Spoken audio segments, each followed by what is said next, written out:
So, so what do you think we are talking about? Considering the class is called Ring Theory 3. You I feel I've set it up enough that no one expects the answer to be rings. Bracelet. Bracelet. Do I have my bracelet nearby? One of my bracelets broke, and I cannot find the other one. So no, we cannot talk about bracelets. Ring Theory 3. You are too naive. I think we're talking about metric spaces. Okay, I will not start ring algebra and talk about analysis and topology. I'm not that. Okay. So we're gonna. So I was thinking about what to do in the class, and I had like two options. I thought either I can like continue the ring theory part deeper up the thing and like talk about Noetherian and Artinian rings. Uh, a few people who are aware of certain memes will be yes, I could see, I can see the enthusiasm. I just realized why there is not enough student interaction. I'm not wearing the bunny ears. I apologize profusely for this. I know what you're all here for. Where are they?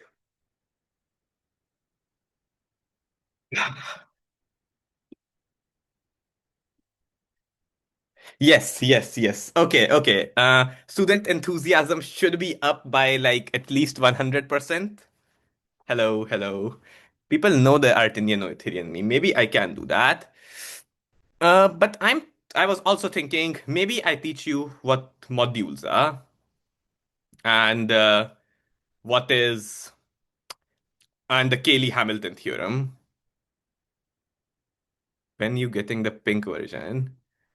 Uh, that's a good question. Will I look better in pink? Possibly.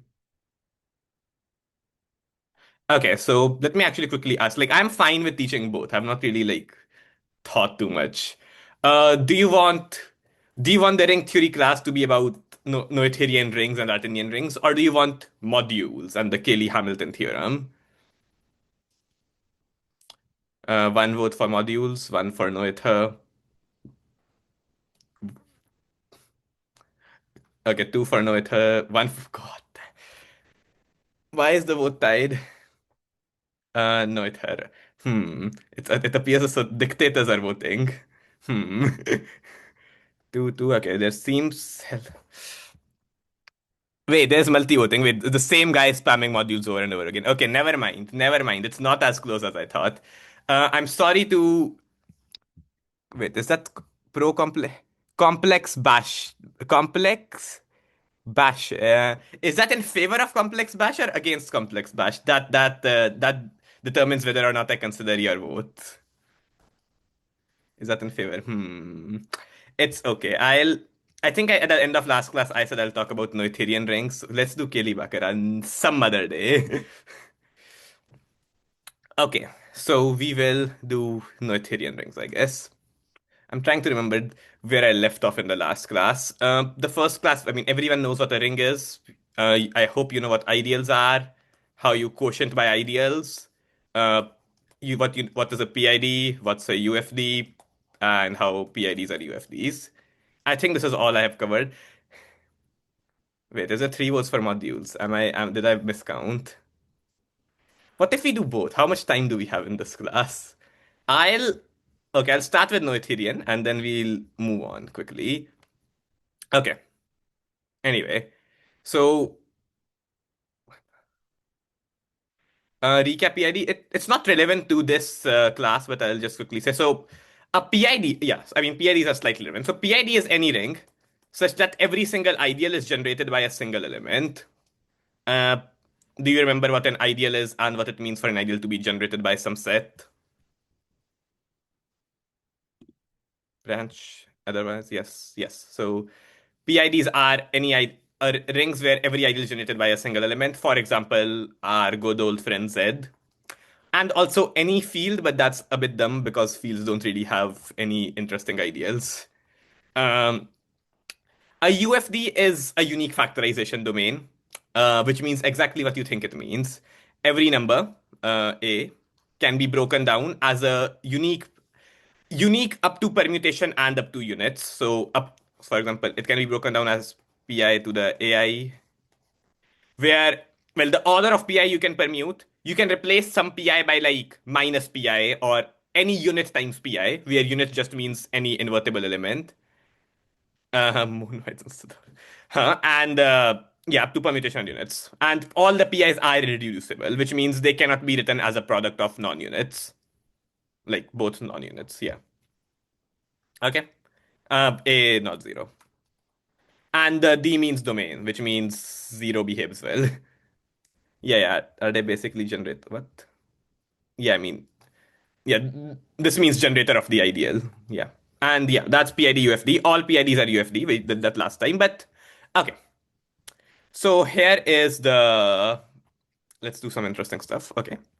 So PIDs are very nice because, well, Z is a PID, PIDs are UFD. Everything about PID, very nice. 10 out of 10 would PID again.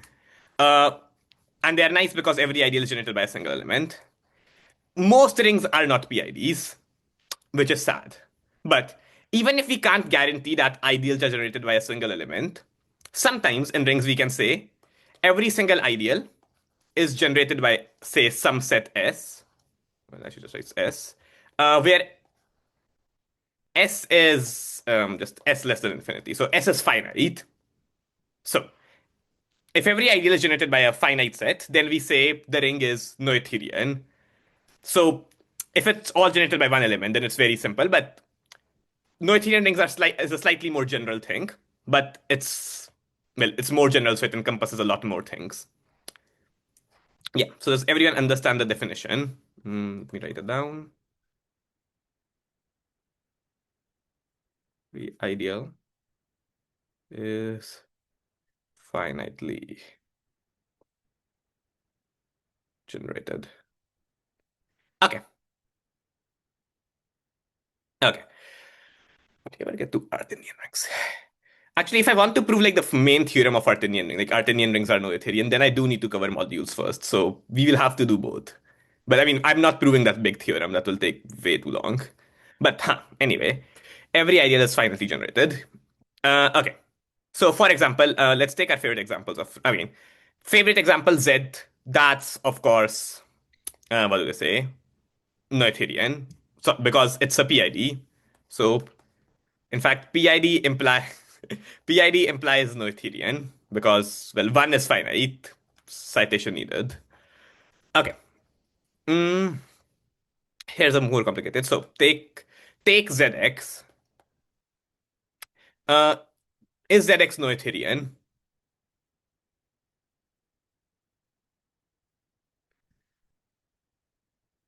Actually, I think I've already took like way too complicated of an example, to be fair.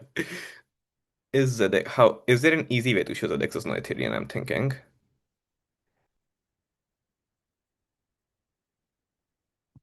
Hmm, good question. Yes, it is. It follows some Hilbert spaces. Okay. I mean, yes, you can just cite Hilbert basis, but like, I mean, I did prove Hilbert basis after last class ended. For those who like wanted to listen to me yap for an extra hour, bold choice. But yes, I don't know if I've mentioned it. Like, and did I mention it officially? Okay, that's nice. Okay, yeah. So the next is Noetherian. Okay, yeah. And the thing is, what you will soon realize, if you do enough algebra, most rings are Noetherian. This is a lie. Okay, so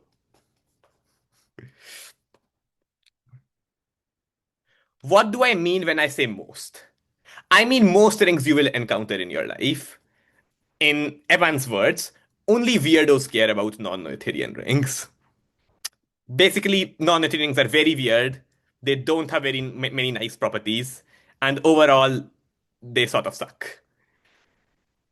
So basically, any reasonable example you can write down will be Noetherian. So can someone think of an example of a ring that won't be Noetherian? What are some important non incredible? Immediately ask the question I was going to ask. Okay.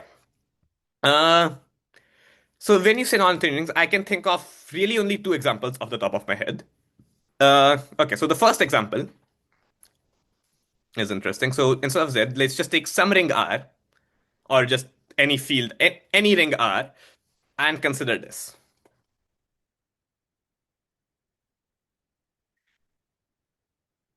Aadish is a weirdo. No, I don't care about this example. You misunderstand. I'm so nonchalant. Keyboard press. Yes. Okay, so what is this ring? Okay, so when you say, what does Rx1, x2 mean? It just mean all polynomials that have the variables x1 and x2 and coefficients in R. So it means, well, what's a polynomial? A polynomial is anything of the form like any linear, like, strictly speaking, it's just a sum.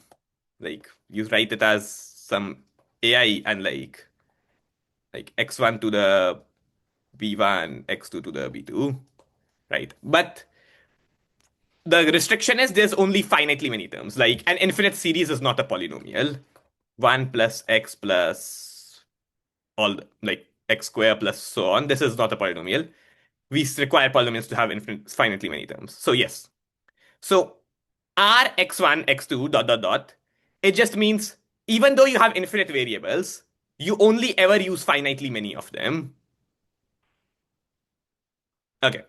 So for example, like x1 plus x1434 to the 6, 7, it's completely random numbers I've chosen, times x17, x, what other good numbers? 6, 9, yeah. This is an element of our x1 all the way. Uh, yes, yes, of course. Use, but this thing is not an element of this ring. So x1 plus x2 plus dot dot dot. This doesn't make sense. Like the only elements that like for it to be a polynomial, it has to have only finitely many terms.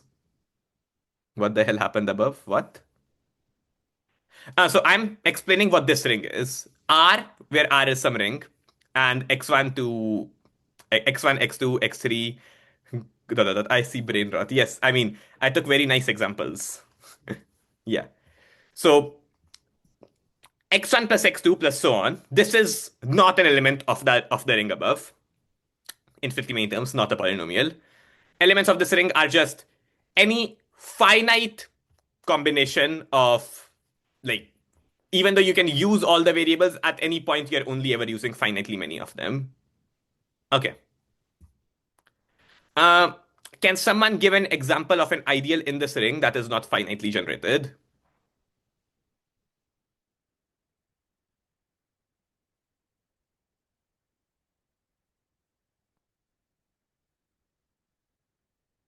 I claim this ring is non-Noetherian, so in particular, it should have an ideal that is not generated by. Okay, okay, okay. The ring. So take any ring R. Like, okay, let's just take the real numbers. So once again R, but math BBR. So take the real numbers, and we take the polynomial ring with infinitely many variables, countably infinite. So we have x1, we have x2, we have xi for all I in z greater than equal to 0, greater than 0. Sorry, yeah. Uh, so this is the set of all polynomials for which variables can be any of the xi. This does not mean you have infinite sums. You still require polynomials to have only finitely many terms. So, in particular, the example I was giving, x1 plus x2 plus dot dot dot, this is not a member of this ring. No, no, no, no. Like there is nothing such like we are not doing analysis. I have not defined anything as convergence.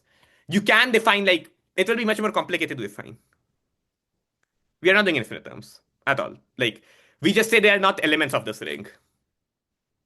Convergence, ignore convergence. There is no metrics. Like I don't know what metric is. I don't know what inequalities are. The inequality main has forgotten inequalities. Like what? This is why I don't want to use R. Like instead use like some random ring where you don't even know metrics exist. Like use R not. I mean I was, but people were getting confused, so I used math BBR. Like I mean for any ring, this is a example. I'll just use. I need a specific counter example, so I'll use this. Okay. So well, can try to think of why this ring is non-Noetherian. In particular, try to demonstrate a ideal that's not generated by any finite set.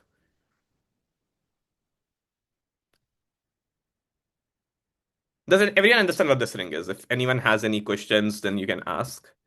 Um, like I'm going a bit fast because I assume like everyone attended like ring theory 1 or ring theory 2, which I know is like a wrong assumption, but it's fine. It's like you can. I Hmm? Yes. I've just like joined this class like a few weeks ago. I'm not sure what is ring theory or ideals. Can you just like quickly explain or recap what is? Oh boy. Okay, that's a bit hard. Okay, there's 2 lectures worth of content I have to. That's not gonna. You don't need to explain everything. I just like simple definitions I'll probably. give you very simple definitions. Okay, till everyone thinks of why this ring is non-Noetherian, I'll do a very quick speed run. I would really recommend you watch the lectures because I'll skip over a lot of stuff. Okay. Uh, Okay, sure. a ring is any set. Well, the set R, along with 2 operations plus and multiply. So, like this set could be the common examples are the integers, the real numbers, the rational numbers, the complex numbers, polynomials with coefficients in Z, and so on. Uh, Rings mean you can add 2 elements, and addition behaves as you would expect. So A plus B is B plus A plus B plus C is like you add A plus B first, or you add B plus C first. It's the same thing. There is something called zero, which you can add to anything, and it doesn't change it. For every number, there is a negative of itself. Right. That's all the addition things. Multiplication is similar. It's commutative, associative. There is a one. For rings, like as you can see, the integers are here. We don't require the existence of like 1 by a. So we don't have that restriction. But infinite ascending, I have not proven ascending chain condition, complex bash. I'll prove that later. That's a very easy way, but okay, Ahan has a good idea, but so his accent is really good for Bhutanese. Great, what the fuck? Yes, Aditya, as I was saying. So that's what the ring is. It's just any set where you can add and multiply, and addition and multiplication behave in all the nice ways you would expect. Does that make sense? Yeah, understood. An ideal is any subset of a ring that is closed under linear combinations. So for any A and B in I, like xa plus yb is always in I for any x and y in the ring. Okay, It's, it's just a subset it's a subset. It's a of. subset that satisfies closed under linear combinations and non-empty. Empty set is not Okay. ideal. Uh, we say an ideal is generated by like a set S if it's like the smallest ideal that contains the set S. So, for example, if like for in integers, if you have like 6 and 9 in an ideal, then you must have 9 minus 6 equal 3. And once you have 3, you must have all multiples of 3 because linear combinations. So we say the ideal generated by 6 and 9 is the ideal of all multiples of 3. Right. So Okay. we are trying to argue, like, we call a ring Noetherian if brain rot is- I didn't even think of that. I just wanted 2 multiples of 3. Yeah. So we say an ideal is generated by a set if, well, that. So we say that ideal is generated by 6 and 9. Uh, we want to show that in this ring, there is a ideal that's not generated by any finite set. I know that was very quick and probably didn't make too much sense, but yeah, that's basically what's going on. Does that Okay. okay? Yeah. So if you have any questions, like ask me like after the class or like watch the lectures. It's there's like I mean I would say 3 hours worth of content, but all the lectures went over time, so like a lot more worth hours worth of content. Yes, a few people have gotten the construction. Oh, I mean, okay. Rehan claims to have like Rehan got the correct thing and then forgot it. It's fine. But Ahan also pointed out earlier. I'll just quickly write that down. So consider this ideal. So consider the ideal generated by x1, x2, so on. Okay. Uh, Another way of saying this ideal is all polynomials. Uh, all f in whatever with no constant term. Yes, Ahan, you're correct. So, um, this is the ideal, which is all polynomials with no constant term.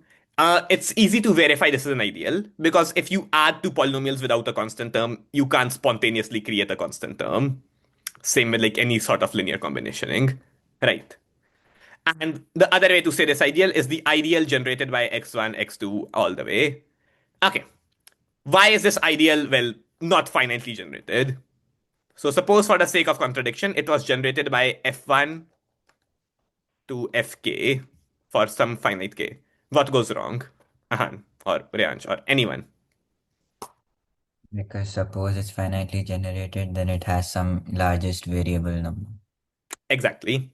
So all the FIs, since they only contain finitely many terms, and every term is a product of finitely many variables, there are only finitely many of the xi's that appear between f1 to fk. So in particular, some large xn for some large n does not appear. That means you can never get like the term like the polynomial 1 times x capital N as a linear combination to f1 to fk because it never appears like alone. And if you try to get it by multiplying anything, then like it will be a degree 2 term. You can never get like an x new degree 1 term. Yeah, lots of finite in one sentence. Finite, finite, finite. It's still finite. Right. Does that make sense to everyone? Question mark. I'm going a bit. Okay. Yes, okay. Makes sense to what three of the seven people at least. I hope I think I'm definitely going a bit fast in this session, but it's fine. It's okay, bhai. Like they're all scared. I've learned apparently I'm a very scary person.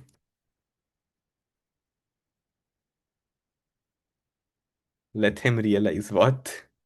Realize what? It's okay, bhai.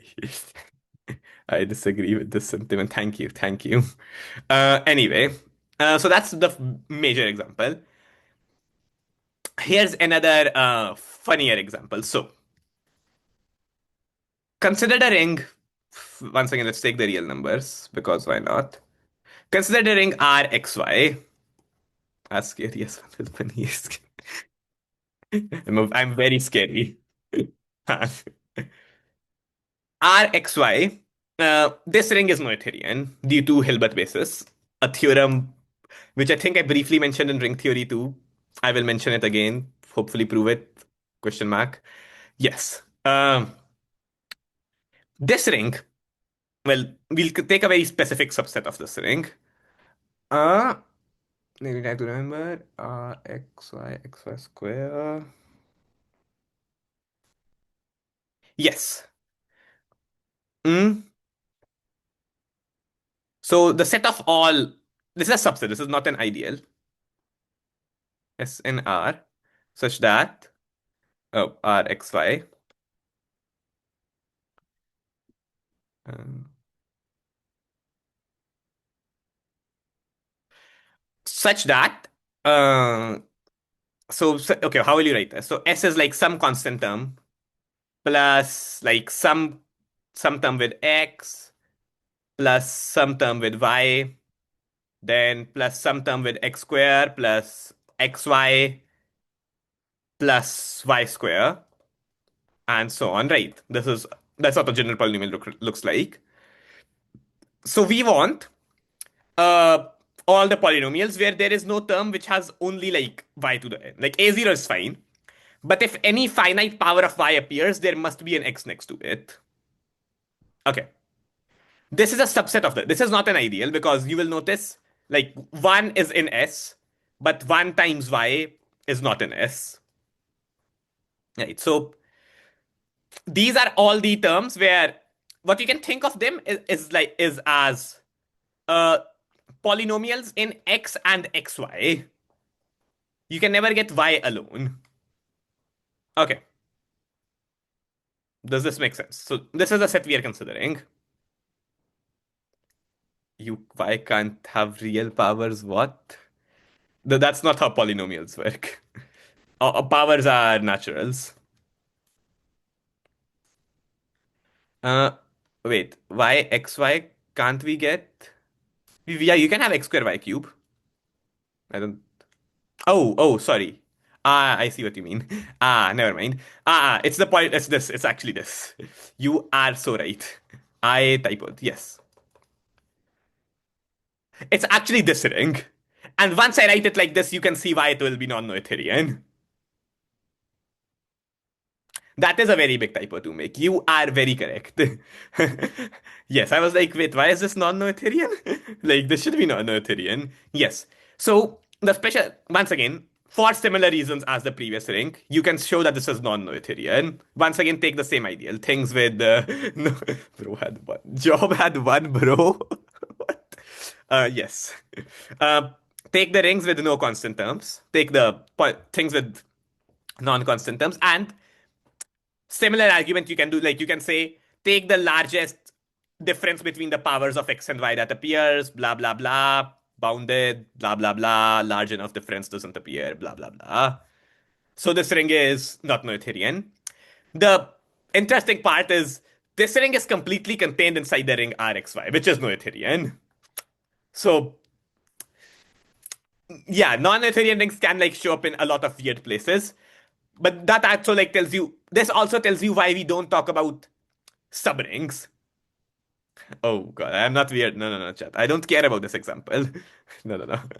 Uh, the idea is, this is why subrings are not a thing we consider in ring theory. Like, you will notice if you like have studied group theory, we often talk about groups being contained in other groups. In ring theory, we just don't do that. We don't talk about rings contained in other rings. What we usually do is we talk about ideals contained in rings, and then we consider the quotient rings. And if a ring is Noetherian, then its quotient ring is Noetherian. You can try to prove that. I hope I said that correctly. Yes. So the subrings are, let me just write.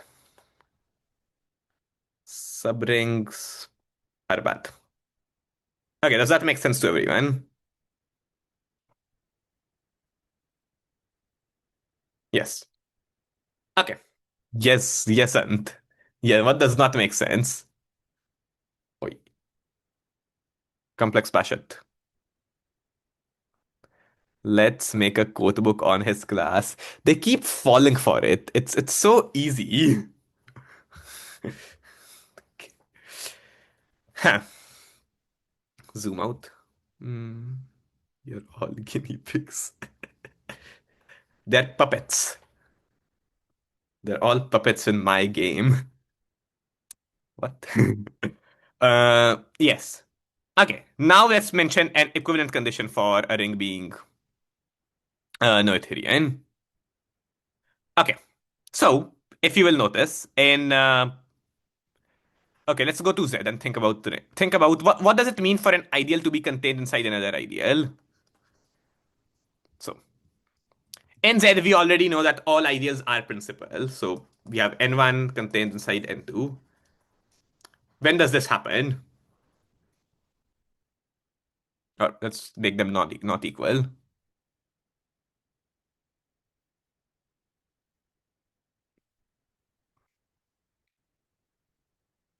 Are we going too fast? Possibly. Yeah. N1 is a multiple of N2. Indeed. So N2 divides N1. And if you keep going, then like N3, then you'll get N3 divides N2. They're not equal. If it's N2 1, then branch, then they're just equal. But yeah, they divide and they are not equal. And similarly, N4, so on. So if you take a chain of ideals that goes upwards, then you will get a chain of integers that goes downwards. Uh, if you've heard of infinite descent before, this is not possible. Which means in Z, you can't take a chain of ideals and keep going upwards. You eventually have to stop. Right. Make sense?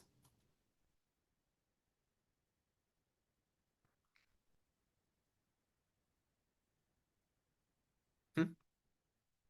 Yeah. Anyway, uh, there's a falsity in your statement. I made them not equal. I made them not equal.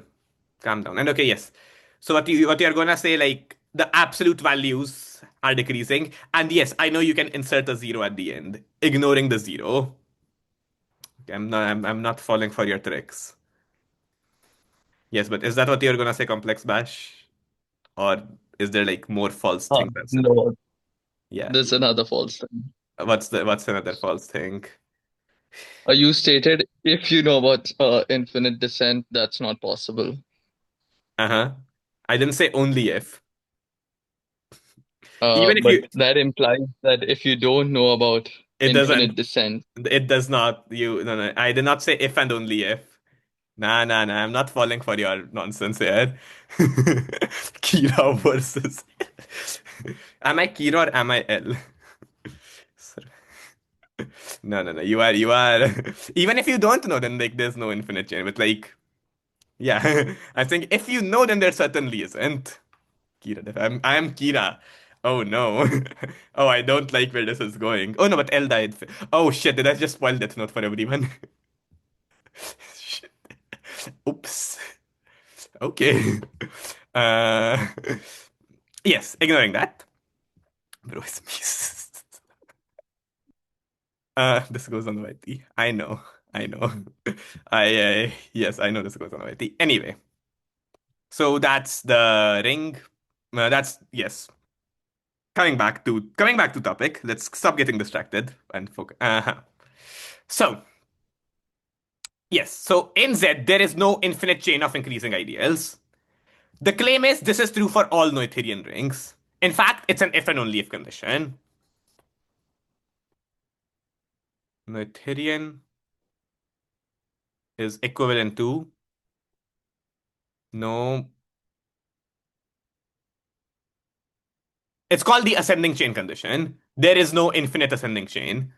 Another way it's often phrased is they like remove the not equal part and say any infinite ascending chain is eventually constant. They're both equivalent statements, of course. Yes. So, one direction is easy.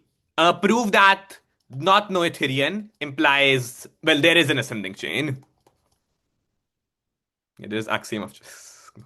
So, one direction gets honorable mention. No, no. For you need a full solve for NHM. Like if you have 4 points on every problem, that's not anything.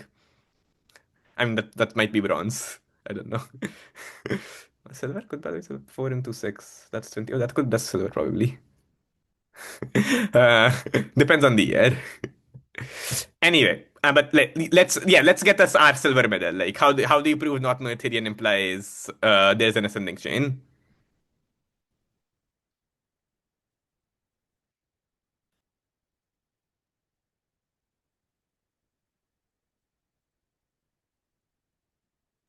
you sure there must exist a descending chain.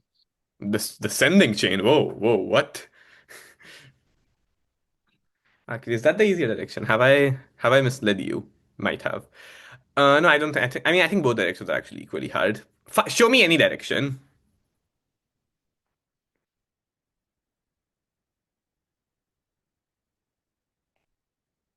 So, in particular, let's go back to our famous example.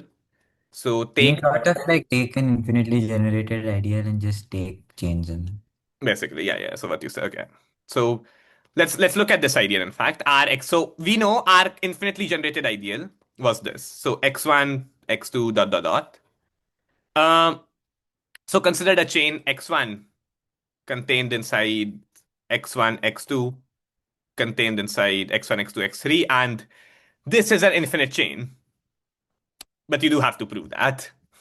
Because, for example, consider this ideal. Okay, you have to prove it's not eventually constant. Consider this ideal. x1, x1 square, x2, x2 square, and so on. This is the same ideal. The fact there is x1 means there is x1 squared. But so now if you write the chain, then be in the like elements will be the same in the middle, which is why people usually work with the second definition of ascending chain. Instead of taking a strictly increasing chain, you take a non-decreasing chain and you say it's eventually constant or like not eventually constant. Right. First of all, you do that. Uh, so yeah, suppose we have any ideal for which it cannot be generated by infinitely many elements, right? Suppose its generating set is some set S, and S is infinite, and you cannot write it as a finite set. So what do you do? In fact, let me not do it. There's a better way to do it, and let's see if someone spots that. Suppose you have an ideal I, like the intuition is clear, but for either prove that this process isn't eventually constant or find a better way to state this process. Take an ideal I, generate a chain. Go. And the ideal I is not finitely generated. Since it's not Noetherian, there should be an ideal that's not finitely generated. Okay.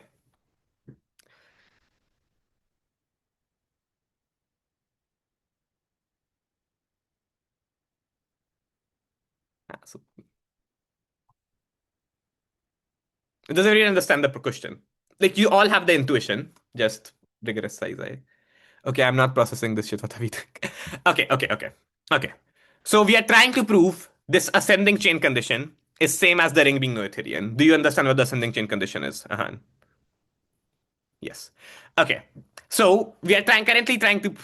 Oh, okay. We are trying to prove not Noetherian implies there is no ascending chain. Oh, sorry, not Noetherian implies there is an ascending chain. So the intuition we had is not Noetherian means there is an ideal that's not finitely generated. So like this ideal that we had, and now we take this ideal and we just start writing an ascending chain down one by one, right? Uh, but well, first we want to prove why this is like this intuition is correct, but this proof isn't complete yet because we haven't proven this is an ascending chain. For example, it can happen that like the elements of this chain are eventually constant.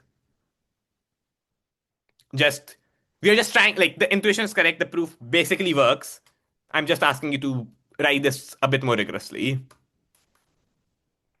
Do you understand what we are doing? Uh, You show there doesn't exist a maximal element. Yeah.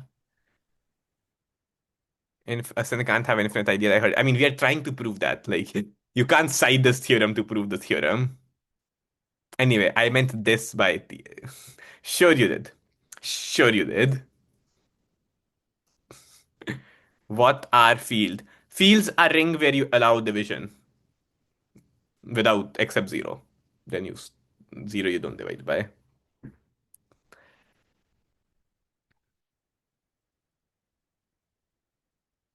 No, fields are like too. I won't call fields. They're too nice. Then at that point, like they're too restrictive.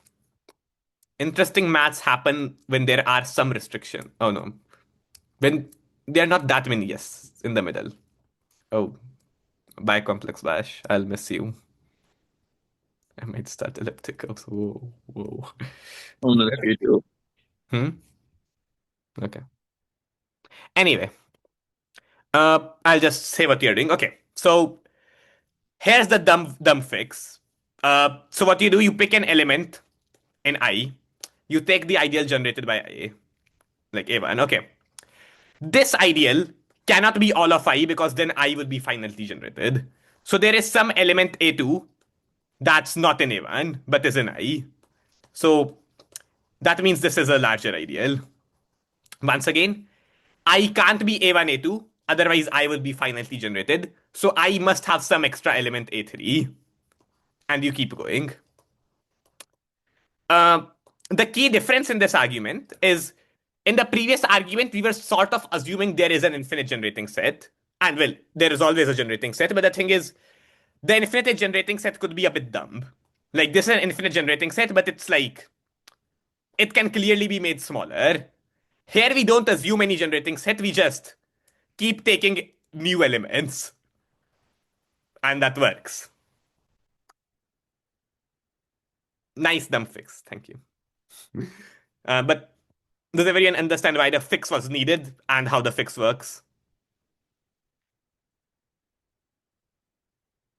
Mm-hmm. Okay. Why are fixes in construction? Construction problems are so nice. What do you mean? I disagree. I disagree. No, I mean even the fixes are nice. I disagree with you. Oh, why did I take these off? Anyway, that's the easy direction. Now, why is Noetherian ACC, or in fact, prove the contrapositive? Suppose there is an infinite ascending chain.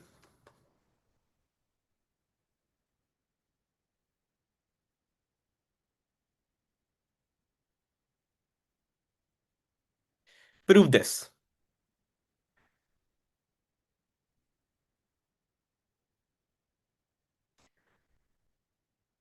So you have I1 contained in I2, contained in I3, and I want you to find an ideal that is not Noetherian, or that is not finitely generated.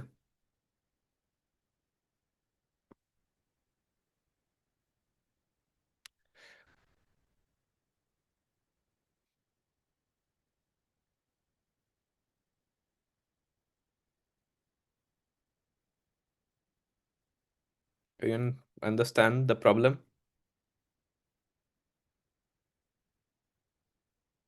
Hmm?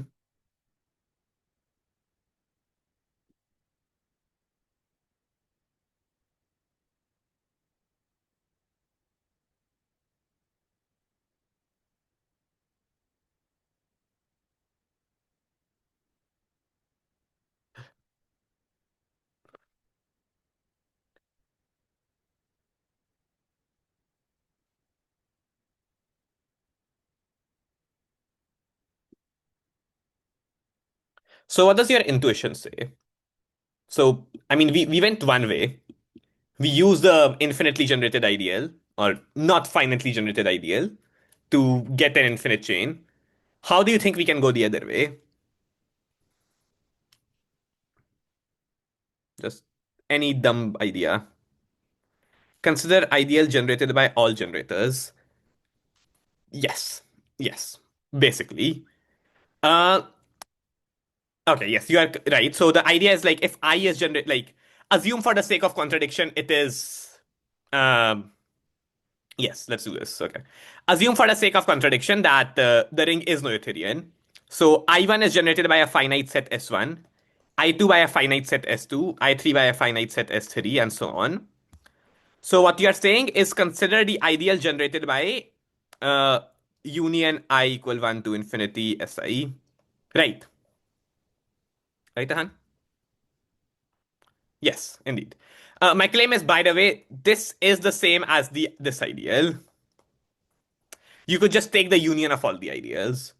In general, union of ideals aren't ideals, but the thing is, every ideal is contained in the next ideal. So taking the union, like the reason unions of ideals aren't ideals is because like you take an element from the first ideal and an element from the second ideal, and if you add them up, their sum does not lie in any either of them. But the thing is, if I is contained in J, then their sum certainly lies in J. So yeah, I mean, but yeah, either way you consider it, this is the ideal you need to consider. Let's call this just I without any index. Okay. So why is this ideal, well, not a Noetherian ideal, not a finitely generated ideal? Say, assume it was. Assume it's generated by F1 to, yeah, as you F1 to Fk. What do you do now?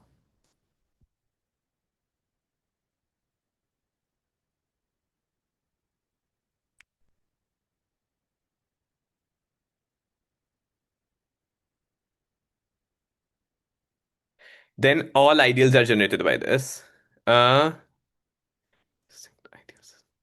Exactly. Okay, so the point is, so since this ideal is the union of I1 to all of them, then F1 must have appeared in one of them at least. So it appears like first in some IK. F2 first appears, oh, not some, I already used K, some IJ1. F2 appears first in some IJ2, and all of them appear in some ideal. Now, take any element of the chain, I capital N, where capital N is very large. It appears after all the FIs have appeared. So I capital N contains all these generators. But we know these generators are enough to generate all the ideals in this ring, right? Like generate their union. So they can generate every single element in this chain. So they can certainly generate IN. But they can also generate in plus 1. Same reason. And in plus 2. Hence, the chain has just become constant. All the elements are just the ideals generated by f1 to fk. But we wanted an infinite ascending chain that's not eventually constant. Hence contradiction.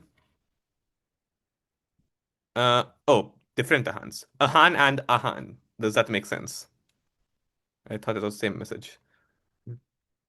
Yes, makes sense to one, and I guess the other hand said the idea. Does it make sense to everyone else what we did? I'm a doppelganger. Maybe. Any questions you can ask. It's fine. Hmm.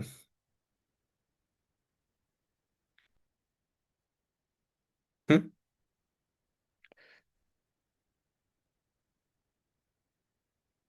No questions?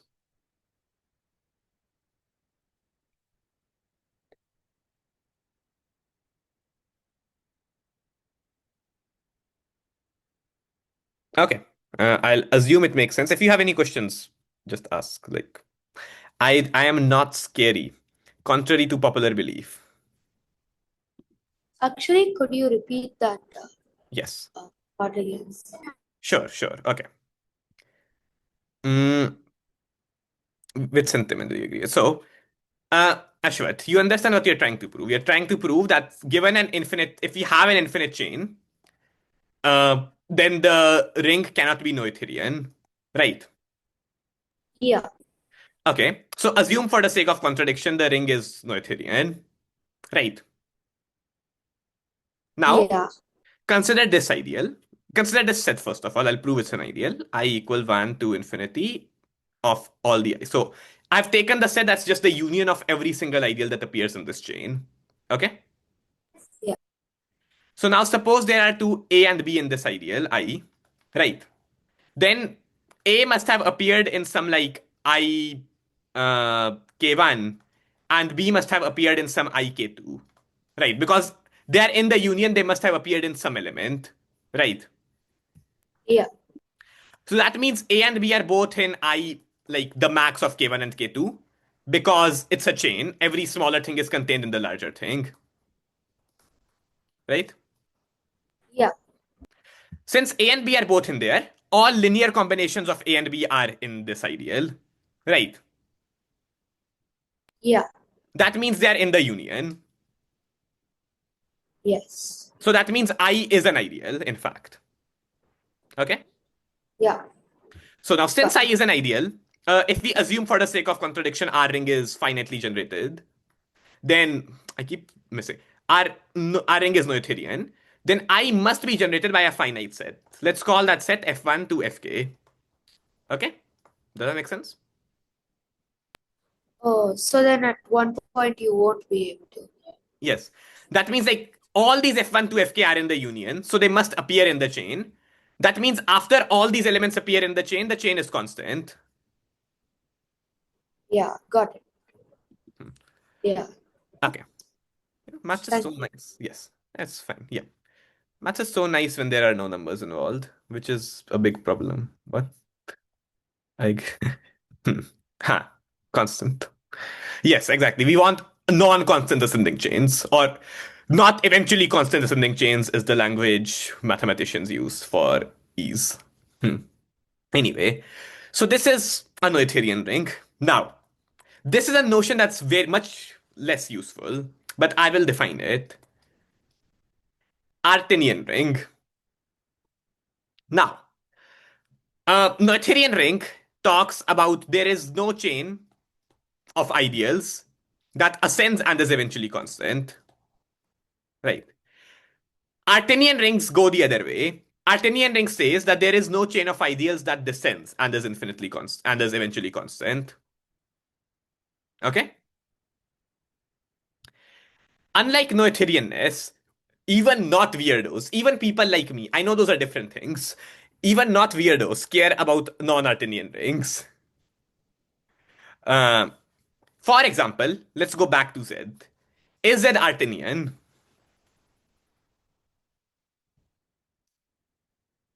Can't roll. Self-trolled. Non-nonchalant viewer. Thank you, Han. Is it Artinian? Um, well, why? Okay, so Noetherian, the equivalent definition of Noetherian we found is any ascending chain of ideals is eventually constant, right? DDIT, like definitely a new person. Yes, Artinian is just backwards. Any descending chain is eventually constant. That's what it means for a ring to be Artinian.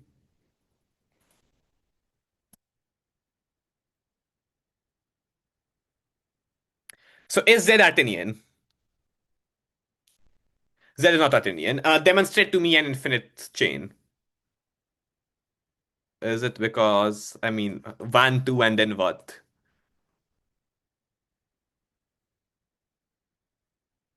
1, 2, and 4. Yeah, exactly. So the multiples of 4 are a subset of multiples of 2, subset of multiples of 1, and like superset of multiples of 8. And no, Artinian mean does not exist. Artinian, like, it's same as Noetherian. Like, Noetherian means there is no infinite ascending chain. Artinian means there is no infinite descending chain. Yes. So Z is not Artinian.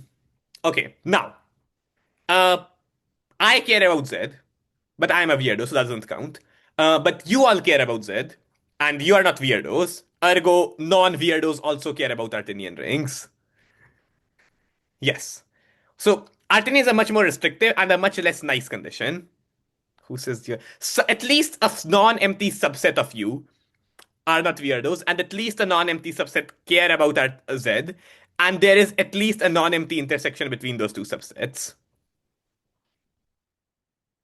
Okay, that works.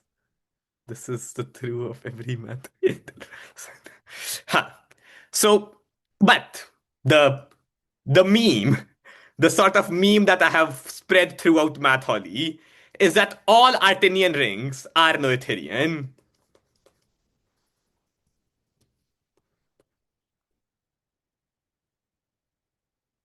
Has this too many times in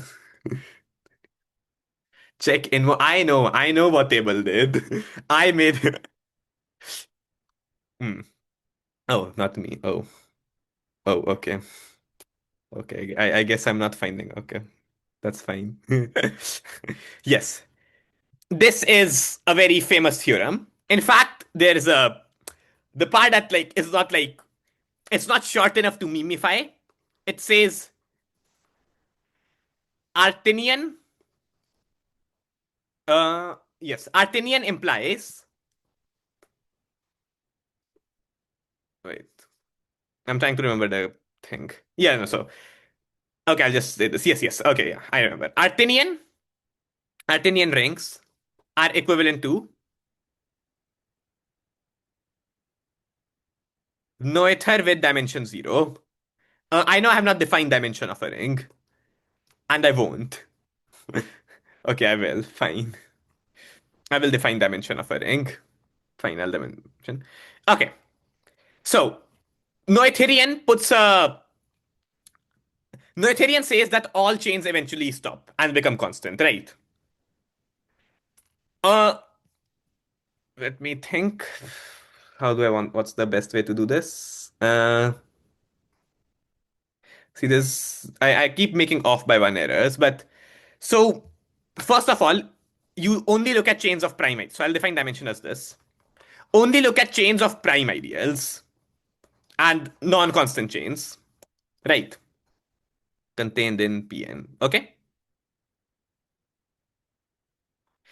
Uh, a ring is said to be dimension n if like so this is a we call this a it's a chain of length n plus 1, but we like so like we zero index and say there are n connectors in this chain.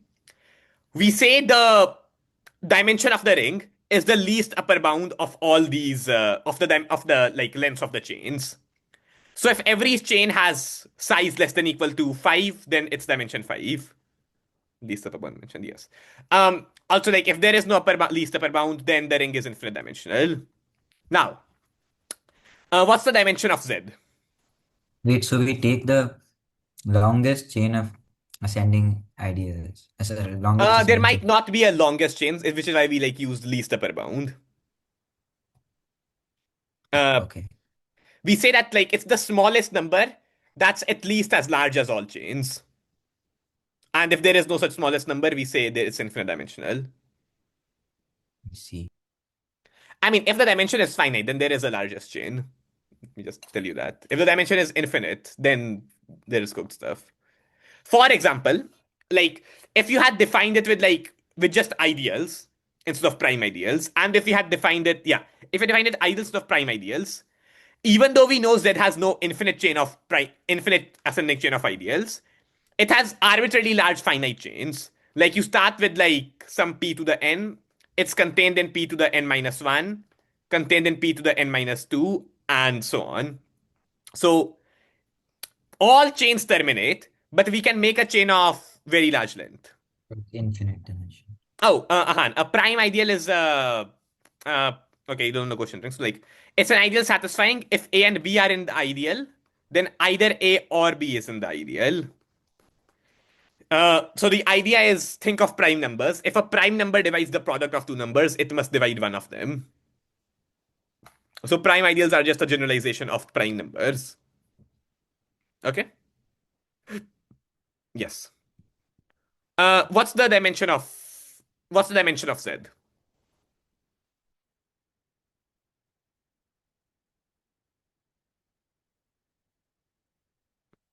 Wait, so are you talking about something like um for the length of the chain? Are you talking about something? Wait, least upper one. Okay, got it. These are yeah.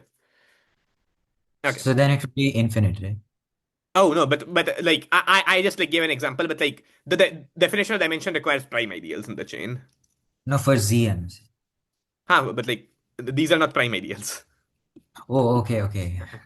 Like I gave an example to like say why we need least upper bound because if I want to demonstrate why we need least upper bound with just prime ideals, I would need to come up with like much more cooked rings. So I just I like see. change the definition a bit to demonstrate my point. This it's a very fun thing you can do. Just lie to people. Just,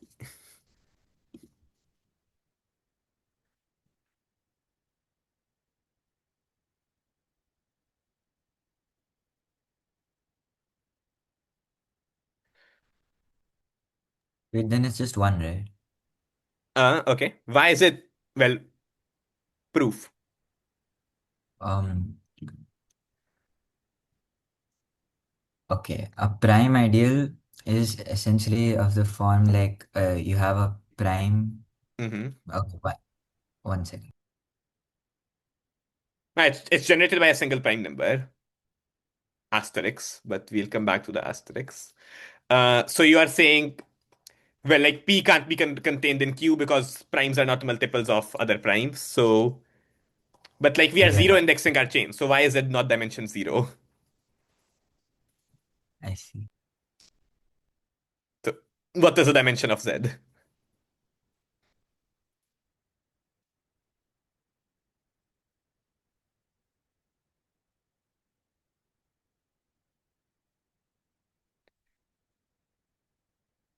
Now, I mean, you can just think that is dimension zero, but I just told you this theorem.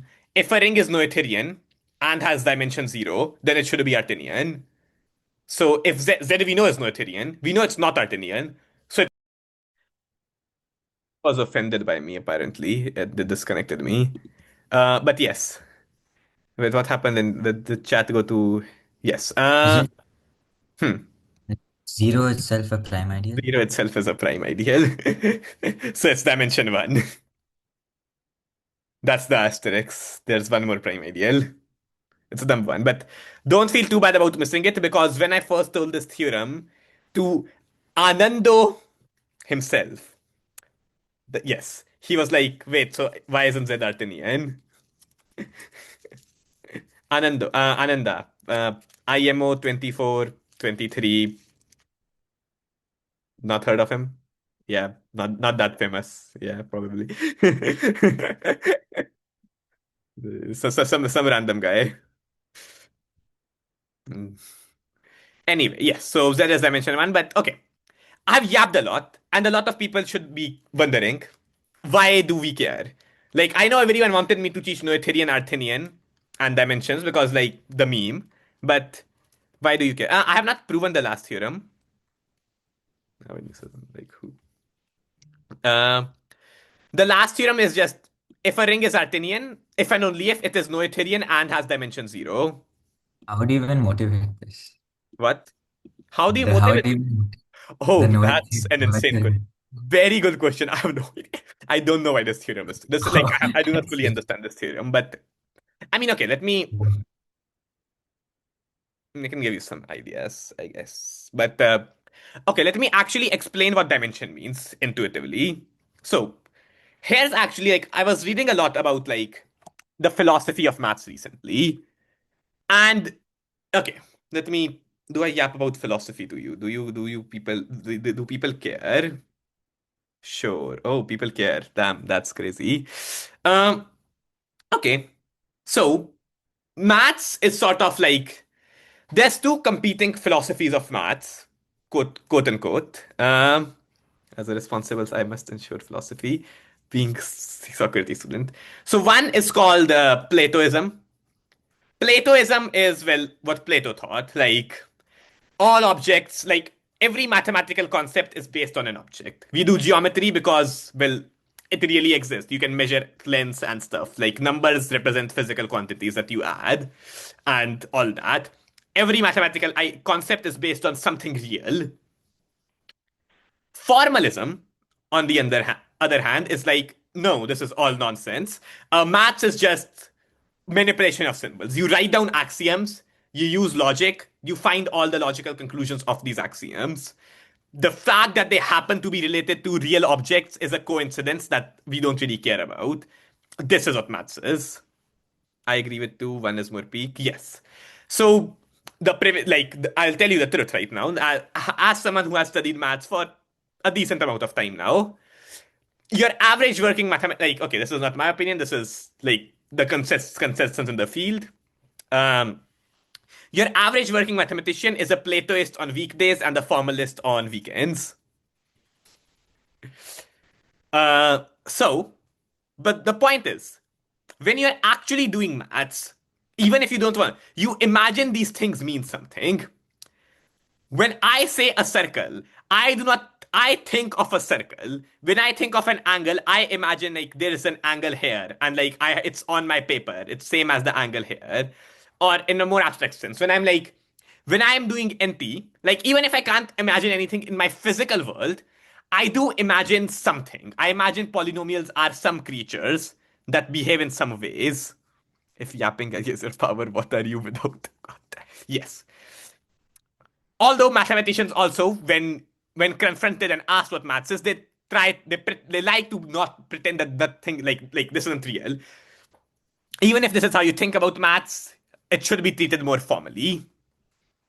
I think well, there the truth is there is you want like it's somewhere in the middle. Uh, like you. I mean, I used to be a like hardcore formalist, but I have changed. I believe that like objects should mean stuff. Like I don't see they mean they have to mean something physically.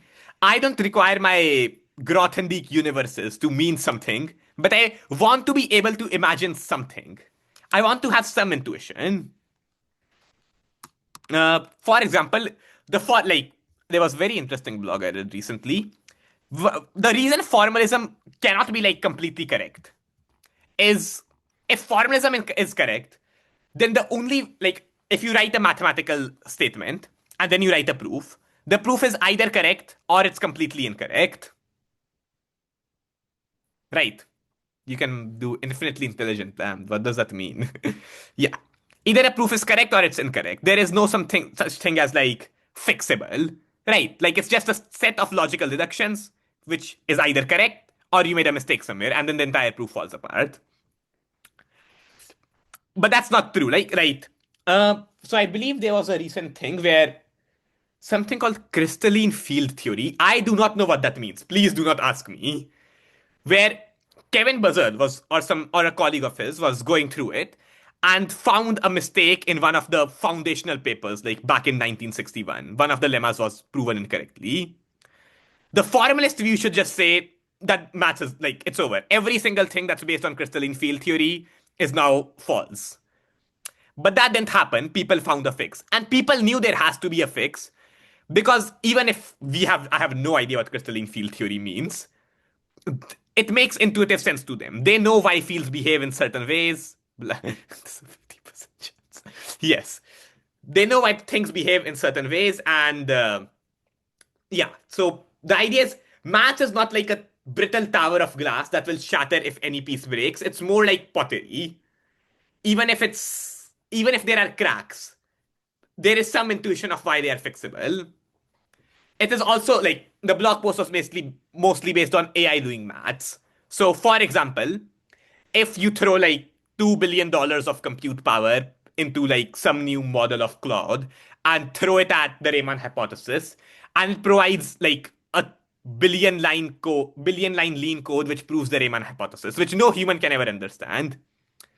Is that really like that's for formalism? We have done it. We have proven the Riemann hypothesis. Go home. I'll post the blog, sure, in the OMC or something. Yeah. Um, but also like that's not the point, right? You want to understand why it's true. It's maths is more than just logical deductions from the axiom to prove the theorems. Yeah, defeat the purpose. Which does Gödel's incompleteness theorem support? Ah, yeah, Gödel's, like, people like to say Gödel's incompleteness destroyed formalism, but I, like, sort of disagree. I mean, read the blog. Like, Gödel's incompleteness is just a state, like, you can interpret it very formally, what it means. It means that axioms imply statements, even though all statements you can never prove. It's like, it doesn't do away with formalism. Like some people say that, but they're wrong. I get like Gödel's completeness is not then. It's just Gödel's completeness is just a mathematical statement. How you interpret it philosophically is up to you. Yeah, yeah, no, you're right, Han. Anyway, philosophy of maths aside, the point is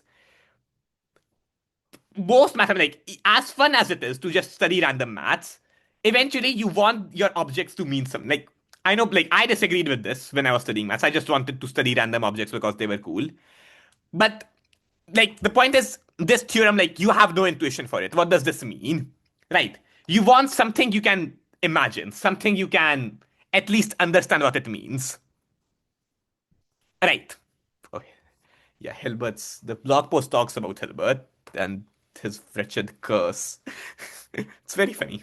Anyway, the reason we care about dimension is this. So, uh, what I'm teaching you right now with all ring theory is considered a field of commutative algebra, which is, well, algebra in commutative rings.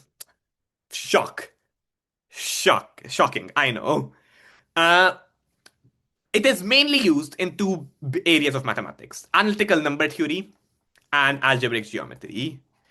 I mean, I have not studied algebraic number theory that much. I only studied algebraic geometry. And I believe dimension makes a lot more sense in AG than ANT, but let me go through it. So the idea is in AG, you often look at like, you take a field K, like just let's take C for instance, and you take, say, x1 to xn, right?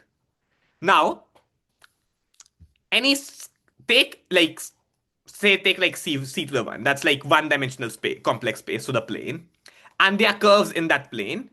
Or let's do it with R. Let's take R square.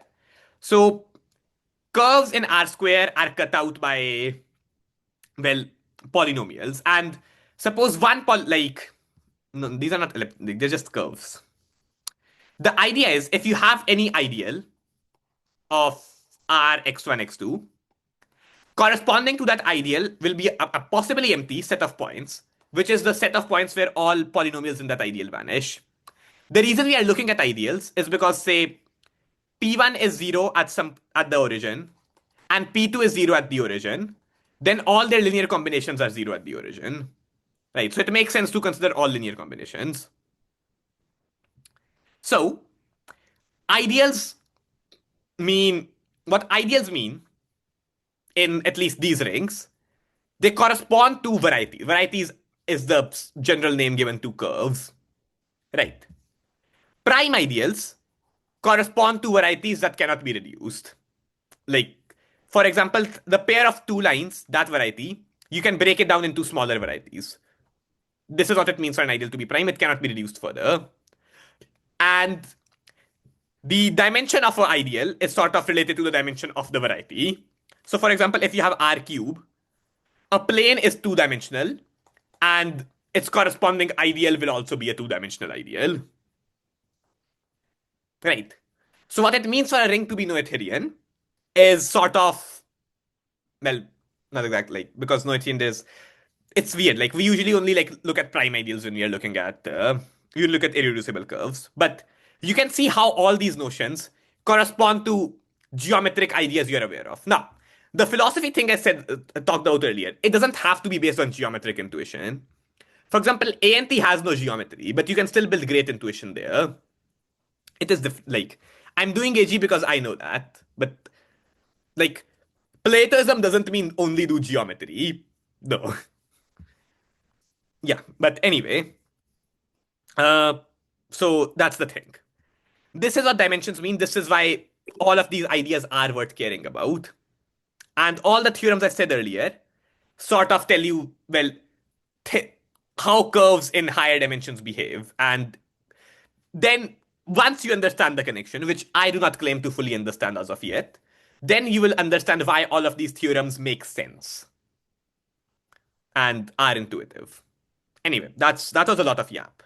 But I just wanted to give you some ideas, get you a bit excited about higher maths. Did you understand most of a bit of what the holy Socrates?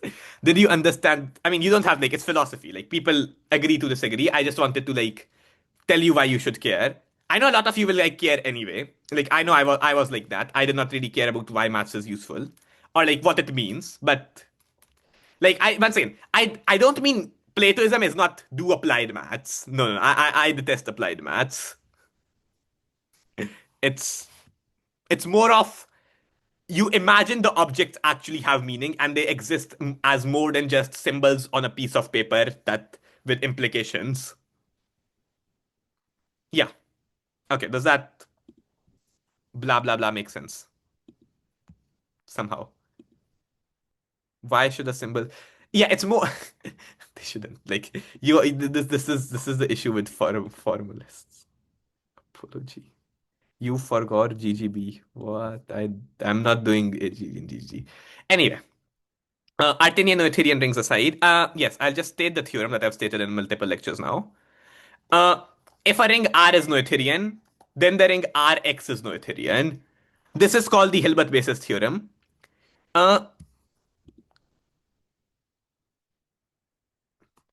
yes. Yeah, this is called the Hilbert basis theorem, and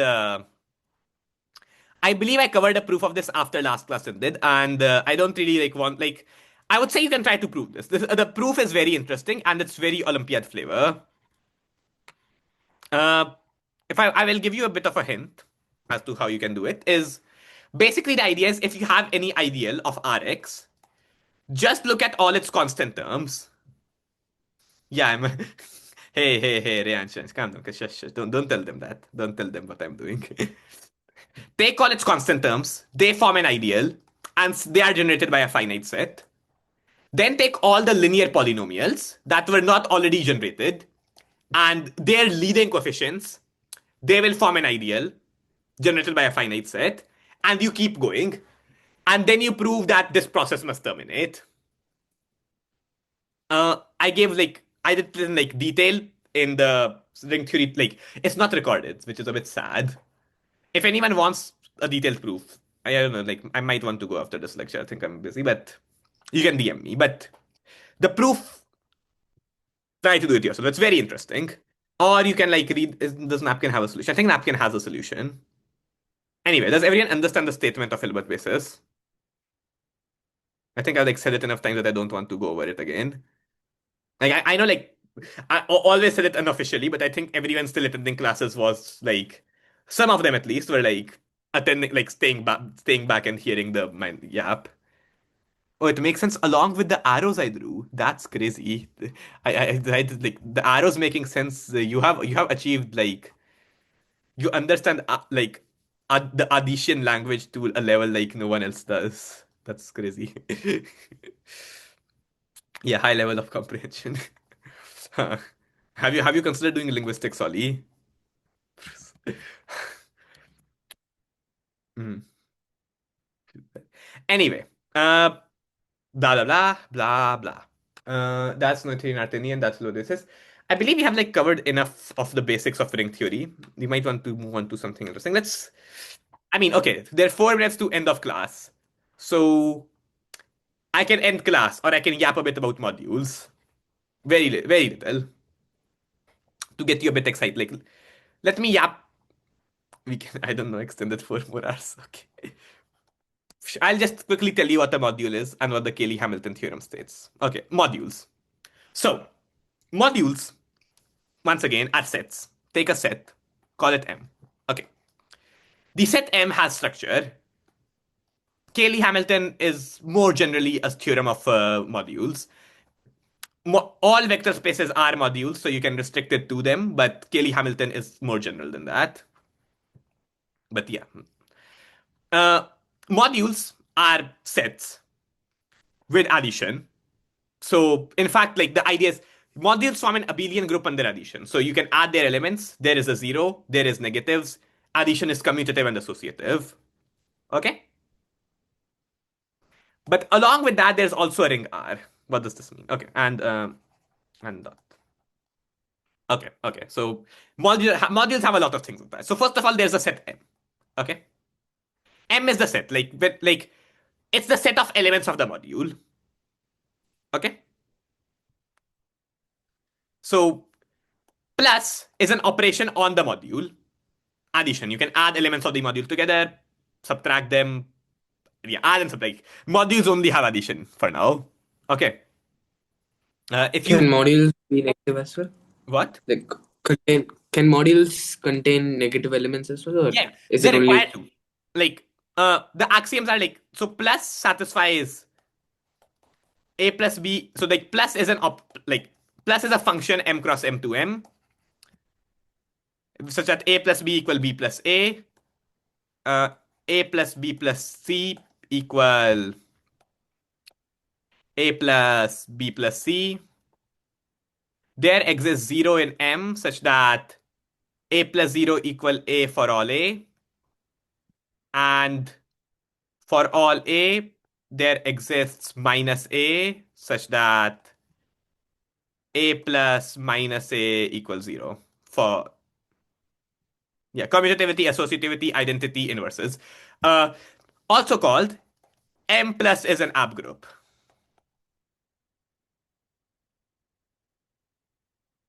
For those who know what that means.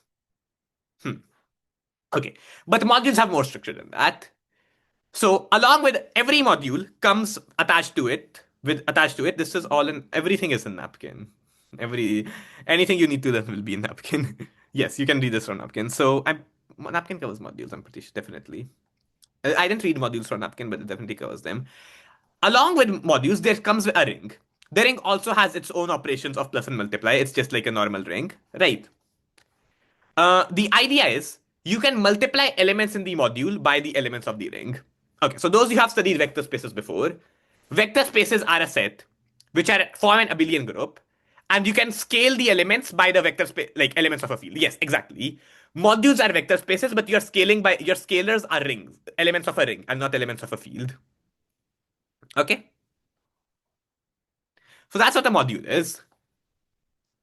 Wait, so it's like you can just scale the elements of the module by the elements of the ring.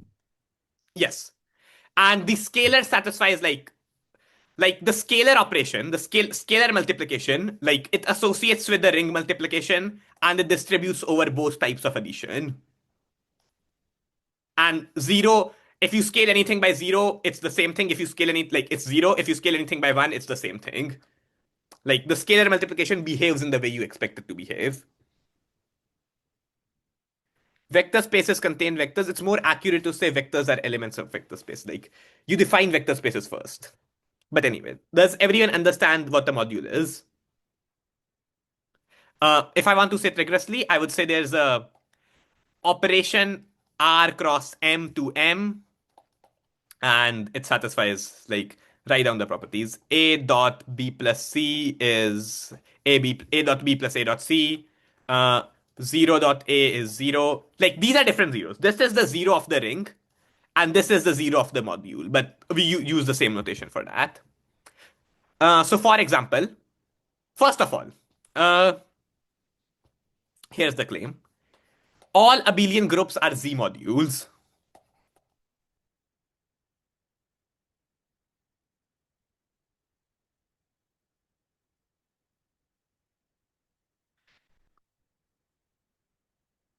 Think about what this claim means, and if anyone figures it out, shout it.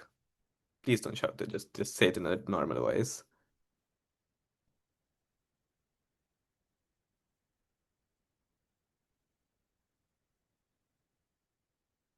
You say something is an R module if the underlying ring is R.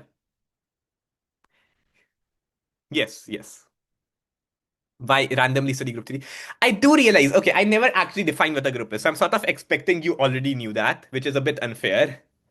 Uh, groups are groups are rings without the multiplication structure, only the addition structure of rings. Abelian groups, like normal groups are weirder, but abelian groups are just rings but without the multiplication structure. Just things with only addition that associates commutates. Yeah, we are nerds to harm. Yes, all bow to category theoretic harm. Oh, you meant him. Oh, okay, okay, okay. I'm like, okay, category theoretic. I'm like, the harm function from category theory. That's crazy. Functor. Sorry. Don't worry about the words I'm saying.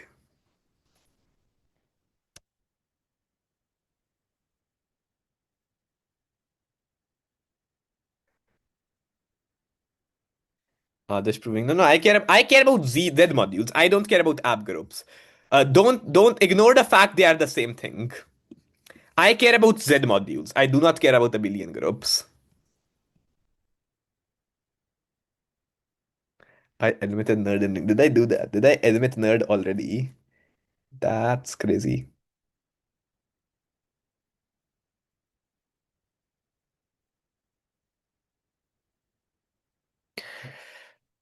Okay.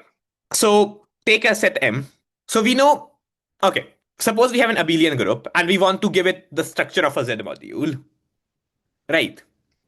So a abelian group, let's say it's M with the operation plus. Right. And we want Z.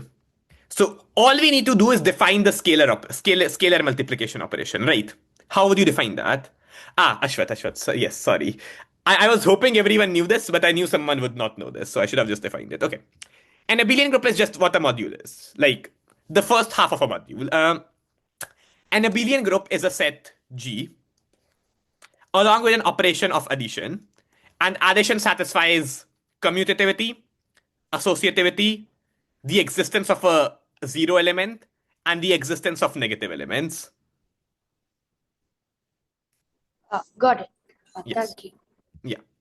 So what I want to say is if M is an abelian group, and we know like M has to be an abelian group to be a module, I'm saying we can always give at least a Z module structure. To give the structure of like other rings modules, you might need more stuff, but there's always a Z module structure. Can someone? So yes, so we know what the abelian group is. That's M plus. We know what Z is. We just need to define what scalar multiplication is. What do you think it will be?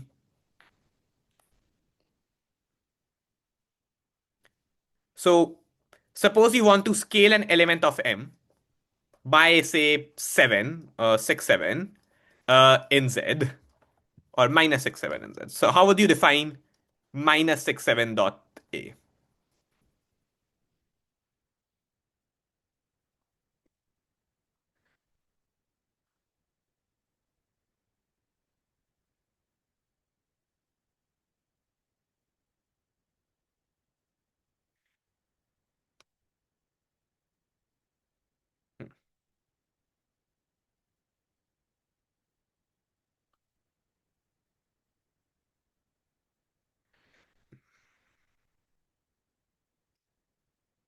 Does it mean the answer is dumb, by the way. Okay, start by defining what do you think 2 times A should mean?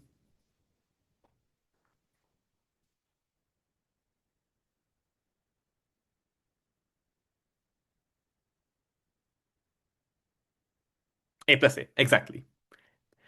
I mean, in fact, it has to mean this because 2 is 1 plus 1. So it should be 1 dot A plus 1 dot. And we require like a scalar multiplication to settle. Yeah, so A plus A.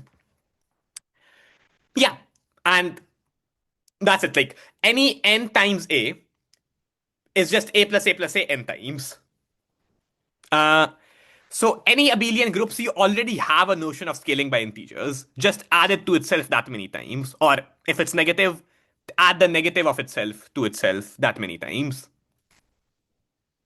Yes, exactly. So in fact, Z modules are just abelian groups. Like the fact we can scale by Z is not really any new information because just the fact we have addition, we can just like inductively define scaling by Z always. So, but in certain settings, it is more correct, morally correct, to think about abelian groups as Z modules instead of thinking about them as just abelian groups. And it makes more sense. But like, yeah. So that's what Z modules are, just abelian groups. So modules aren't like some insane things. They're often just normal things. But like, for example, Q modules, what will they be? I'll just tell you what they are. Q modules will be abelian group, which satisfy like an integer division property. So what you want like 1 by n dot a to be defined, right? So you want there to be an element that if you add to itself n times, you get a. Right. So this is sort of called, I don't remember what the property was called, but it's better stated as just saying this group is a Q module. So that means for every element, you can find a half, or you can find a 1/3, or any rational multiple. Right. But oftentimes, like you're like gonna put weirder rings here. That's the more interesting module, 1 by 6. Thank you. I knew I missed something.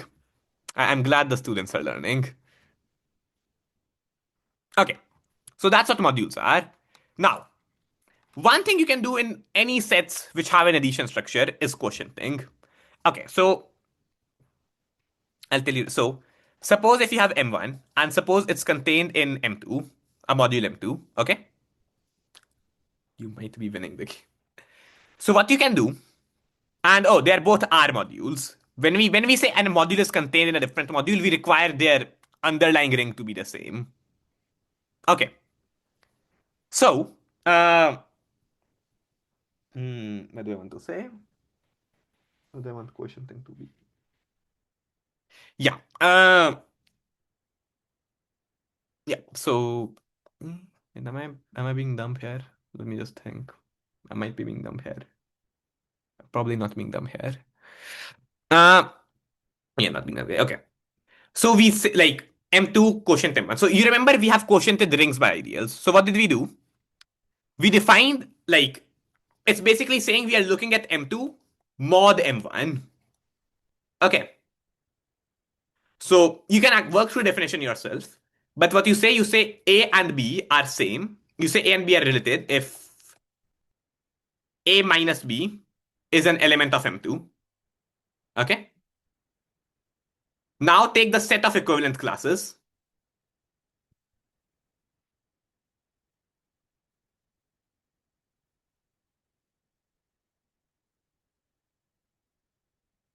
They form a, like, you can define like adding two equivalence classes together as just this. When I say like box A, I mean the equivalence class of A. You sure that's equivalent? What do you mean?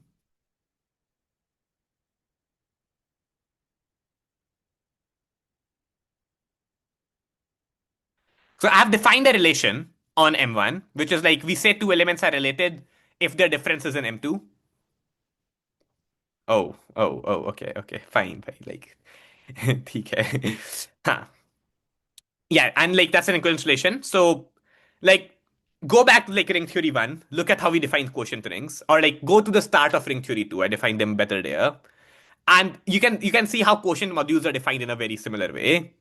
And quotienting is a very general, like a thing you can define for basically any algebraic structure with some notion of addition. Right. Uh, so in fact, here's the most important example of a module, which I should have like started by mentioning. Suppose, oh, by the way, like this is a notation I have not been using yet, but I'll start using now. So to say I is an ideal of a ring R, we draw this kind of arrow. This means the set I is an ideal of the ring R. I Isn't recently this the learned opposite? Isn't what? this the opposite of subgroup notation? Wait, is it supposed to be that way? Uh, No, subgroup is like this, right? What you like just it makes sense, right? Like because subgroups are the substructure you care about. Like it's what you quotient by in groups. Okay, wait, yeah, I get it, yes. Huh. Latex slash LHD or no slash like slash LHD will give you without the underline. I think slash UND LHD or UD LHD. Um, no, I should have started with this notation, but like I mean, this notation is not that complicated. Like, so here is the important thing.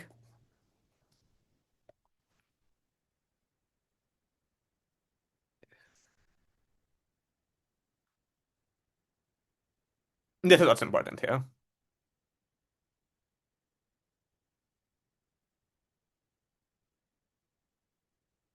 Does this make sense to everyone? Like, think about Neither why. UD, What? neither UDLHD nor UNDLHD work. Okay, the slash LHD work at least. Yeah,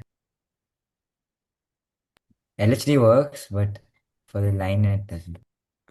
You not UD or UND? Huh. What did I've been using this notation. Let me check my over. Um, slash LHD and just Google it. No, no, this is dumb. There's better ways to do this. Somehow. Yeah. I don't know. It's figure it out. You'll figure it out. Yeah. Do you have it in your notes or something? Uh, I have it in mind. Like, actually, do I? I'm not sure. Like, I can open in a different tab and see. I've definitely used it a lot. Uh, No. anyway, so no, no, slash underline slash LHD is just like you are copying. Like, you don't do that. UNLHD. The unLHD. Does that work, Ranch?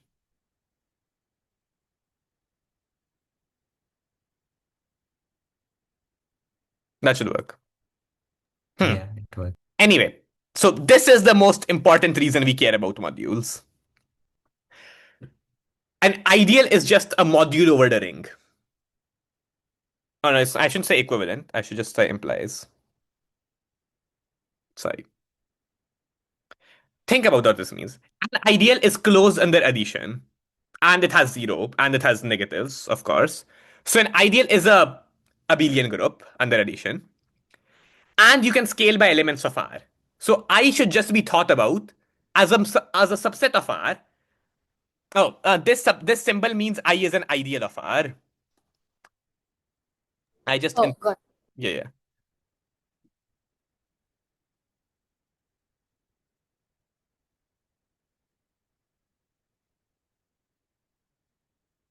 Hmm. So an ideal of R is what? You have an addition. You can add and subtract elements inside the ideal, and you can scale by elements of the entire ring. So hence it is in the definition is the scalar multiplication like right or we are only looking at commutative rings, right? So it doesn't matter. Like yeah, I mean once again I have only like but I guess like the convention is left.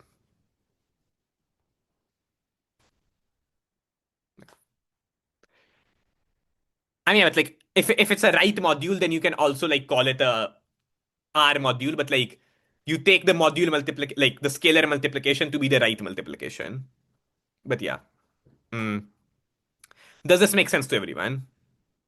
Like why the morally correct way to think about ideals is as modules of R modules. Hmm? Does that make sense?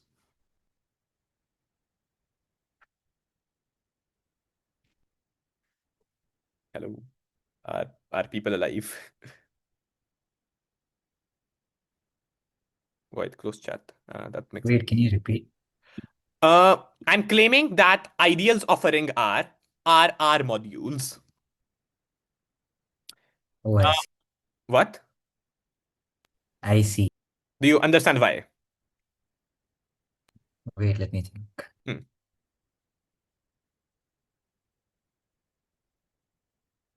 For example, 2Z or no 67Z, which is a Wait, ideal of Z. can't you just take the scalar multiplication like as the multiplication operation?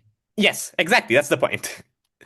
So it is the idea is you want to think about ideals as R modules. The reason is, I'd say the main reason is in modules, submodules like the substructure are other modules, and you quotient by other modules. You don't like in rings, the substructure isn't ring. The substructure is ideal, which is a different thing. But in modules, the substructure is module.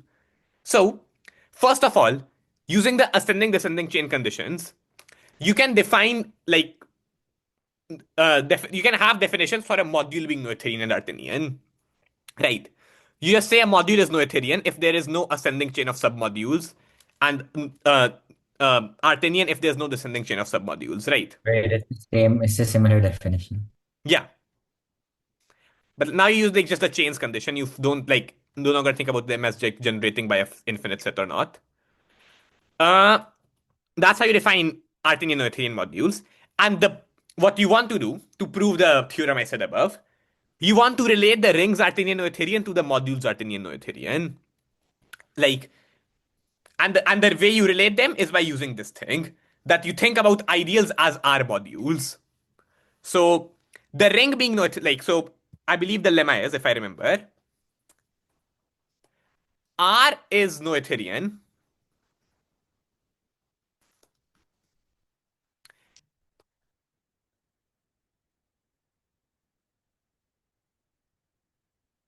Yeah, and same with Artinian. If it's not if it's it's I mean it's not if because like you can think of R mod like for example ZX is a Z module, but it's not an ideal of Z. Like it's not even contained in Z. So if a set is naturally contained in the ring and is a module of the ring, then it's an ideal. Right? But like there are other things that are also R modules. You see? Okay. So here's the key lemma that we will sort of use to prove the above. I mean, I won't prove it today, but this is the key lemma used. So a ring is Noetherian if you take any ideal in the ring and you take the quotient ring. So this is a ring, and this is an R module. So both of them being Noetherian mean different things, but the point is they are very related. If the ideal is Noetherian and the quotient ring is Noetherian, then the whole ring is Noetherian. Which sort of makes sense, right? The ring is sort of made up of, well, the ideal and everything left after you remove the ideal. Right. And the sort of idea is like now you keep doing like in this ring you find another sub ideal and you break it down further and you keep going, blah blah blah. And same with Artinian. So your Noetherian Artinian condition is replaced by a modules condition, and you can prove things about modules more simply. Just feel like this. Yeah, now we are getting to the part where like math starts seeming like holy shit, what the hell? This is cool. But like I'm just yapping now. Like the main content we like finished a bit ago. But do you understand basically what I'm saying? Holy yap. Does is everyone still like at least interested? Yeah, we asked him from the beginning. Does the some amount of the stuff I've said made sense makes sense? Yes, some amount. Uh in fact,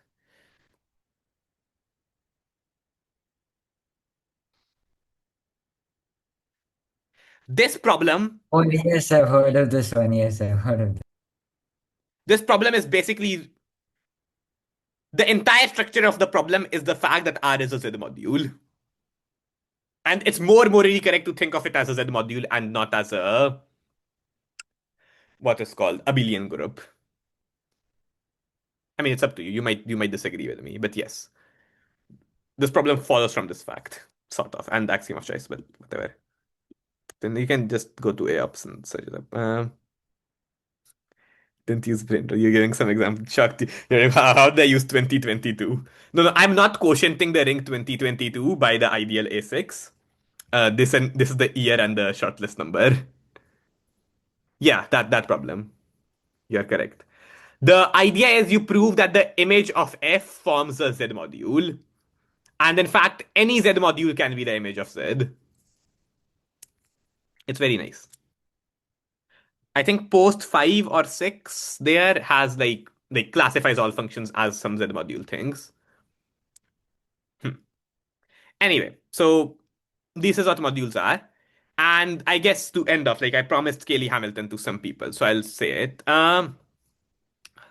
We still have full attendance, like all 8 people are still here. What the hell? Okay. Uh Suppose we have a module M. So we say a function M to M. Wait, no, why am I writing this kind of arrow? Yes, a shortlist. I am a shortlist.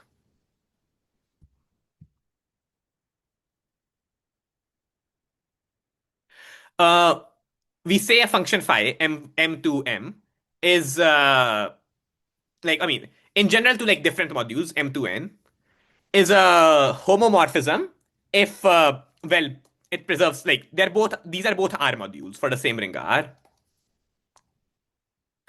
If like it phi ax plus by. No, we never have homeomorphisms. Homeomorphisms are only for the idiots who study cal. Yeah, A and B are elements of the ring. X and Y are elements of M. Okay. Is equal to A phi X plus B phi Y. Like, so basically any linear operation, any linear function is a homomorphism, right? Okay? You understand what this function, like this function like distributes over preserves it's linear, it preserves addition, and it preserves scalar multiplication. Okay? That's what a homomorphism means, M to N. Yeah, Didi, go on. You saying something? Sorry? Were you saying something? I thought you were saying something. Okay. So, No. Cayley-Hamilton theorem is about homomorphisms from a module to itself. Uh, it says if the module is finitely generated means there is a finite set A1 to AN, such that every element of the module is a linear combination, like an R linear combination of A1 to AN. Now, if you have vector spaces, then this is like saying it's a finite dimensional vector space. In modules, modules are not as nice as vector spaces. Like you can have a spanning set that's not linearly independent or linearly independent set that's not spanning. Like the good stuff breaks down. So we just say finitely generated. And if you have studied a bit of linear algebra, you would know that this map is given by matrix multiplication. And if M was a vector space, right? Has anyone like studied linear algebra to like know this? Like I'm yapping a bit. Like this, don't worry too much about this. These classes are a lot of yap actually. Like I don't know why people still attend them. uh, so what Cayley Hamilton states that like this matrix A, like there is a certain polynomial, and its coefficients are given in a certain way, which I will not specify right now. Like the characteristic polynomial, such that this becomes the zero matrix. I is the identity matrix. So first of all, A to the n, the morally correct way to think about this is like phi composed with phi n times. Okay. So the general theorem states that for any homomorphism from a module to itself, when the module is finitely generated, there is a characteristic polynomial of the homomorphism, which you can find. Or not the character, I should say a characteristic. I don't think like proving uniqueness is easy. Such that Like, like there is a monic polynomial such that phi to the n plus like a1 phi to the n minus 1 plus dot dot dot plus a0 the identity map.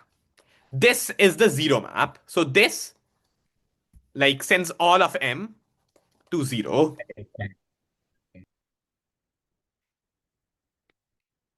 Like this is a more general theorem. So for first of all, you turn vector spaces into modules. You say if you have any map, any homomorphism on a finitely generated module, then you can find some polynomial in terms of that map. That's well, it's a monic polynomial, and that polynomial is 0. Is like same as like the idea like so this is like this is also a homomorphism. Like composing two homomorphisms gives a homomorphism, adding two homomorphisms gives a homomorphism. So this is another homomorphism which you have gotten by linearly combining like the phi, and this is just a zero homomorphism. It sends everything to 0. This is a full statement of Cayley-Hamilton. Does that make sense? And if you follow the proof, you will see why this polynomial happens to be the characteristic polynomial in the case of vector spaces.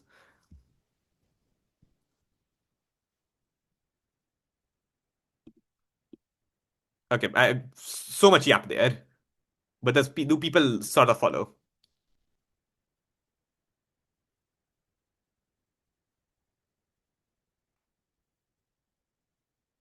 Yes, yes, yes. Okay. In fact, I have 3 minutes. I can give you a very rough sketch of the proof. The proof, I believe, is okay. Let me go to linear algebra a bit. And okay, so people who have studied linear algebra, if you haven't studied, don't worry about this. Like, once again, a lot of yap today. If you remember, the characteristic polynomial is defined as this determinant lambda I minus a for a matrix A. Like, actually, I think it's denoted like chi of a, like chi underscore a of lambda is determinant lambda I minus a. You want to say if you take chi a at a, it's the zero matrix. So what people do, they say just put lambda equal a. You get chi a of a is determinant of the zero matrix, which is 0. Right. This proof is dumb. This proof is wrong also. The reason this proof is wrong is because lambda is a scalar. Lambda I minus a is a scale, like is a matrix, and determinant is a scalar again.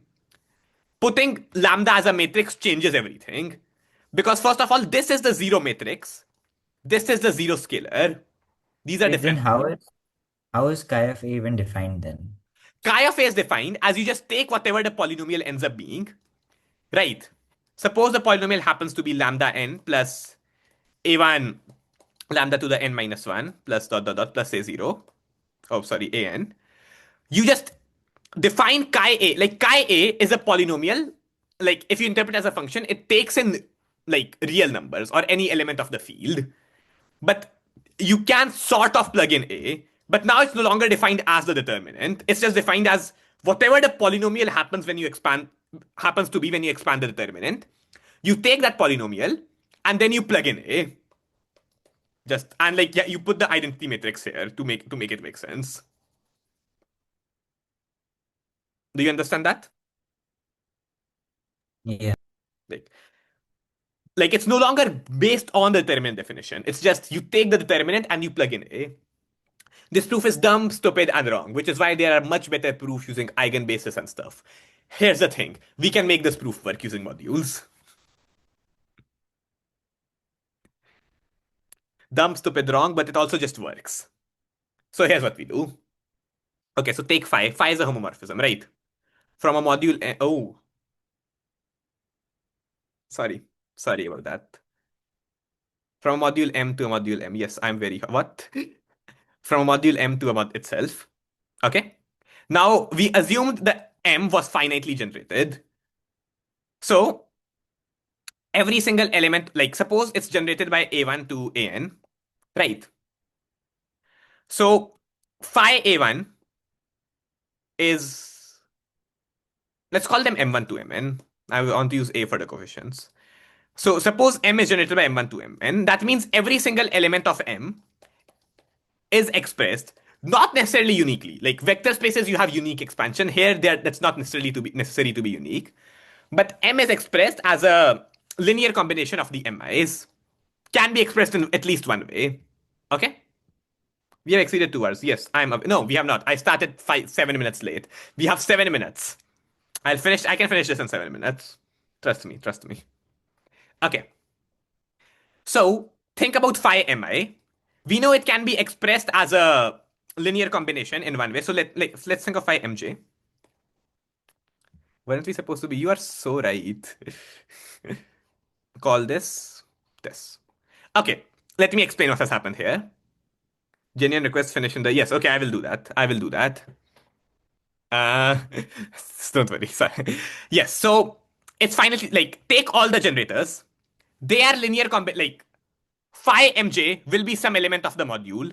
So it is a linear combination of the generators, right? So phi mj you can write as aij mi. I can't withstand this. Does this make like so? Basically, if you have like elements like if our generators were like say m1, m2, m3, then phi m1 will be like say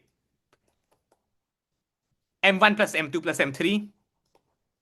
Okay. Phi m2 will be like say 2m1 minus m2 plus m3. Phi It's just m3 like will living on. what? Yeah, like the point is m1 like m1, m2, m3 being generators means every single element of m is a linear combination of m1, m2, m3, right?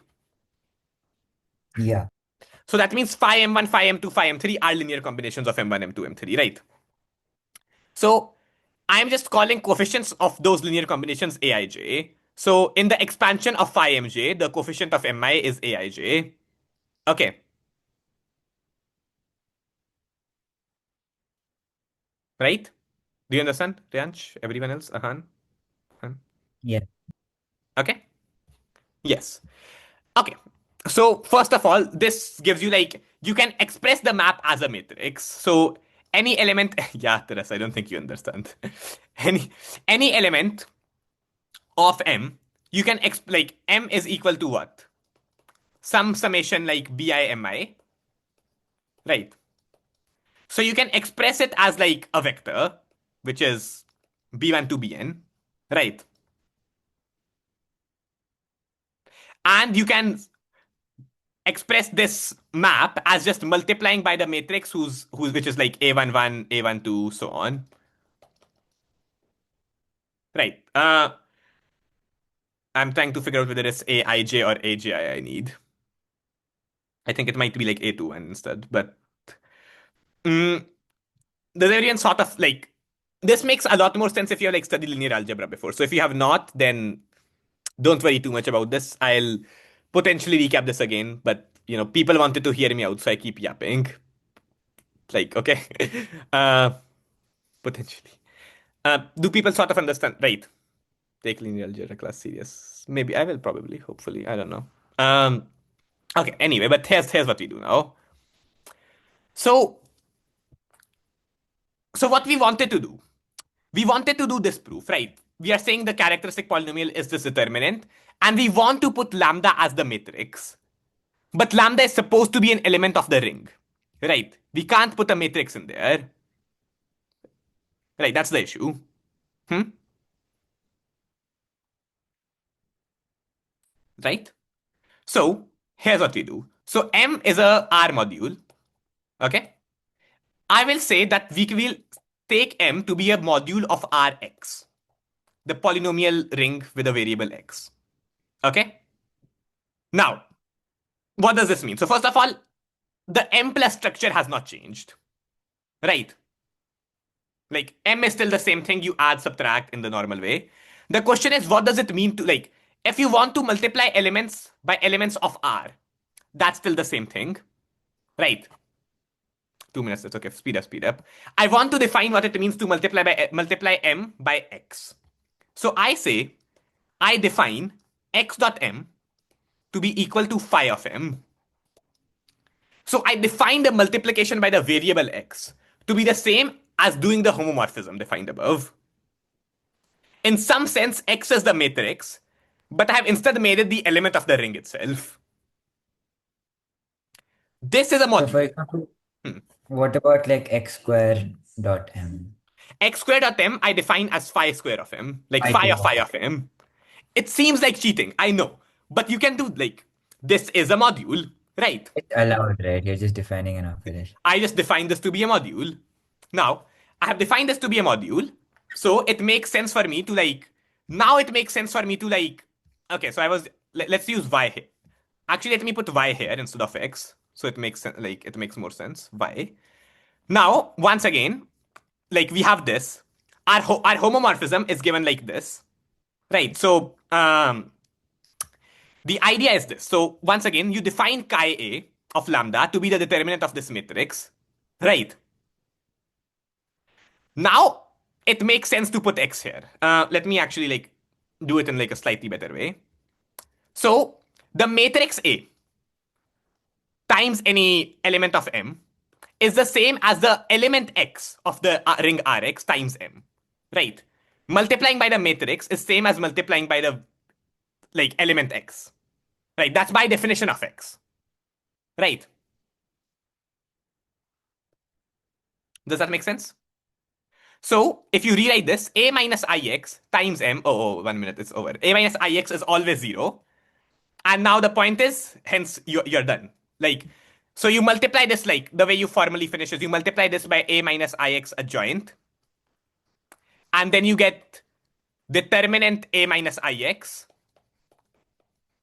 times m is 0. And if you expand determinant a minus ix, you will get like a polynomial in x, which you interpret is just, it's just like saying that's a polynomial in the homomorphism phi, and you're done.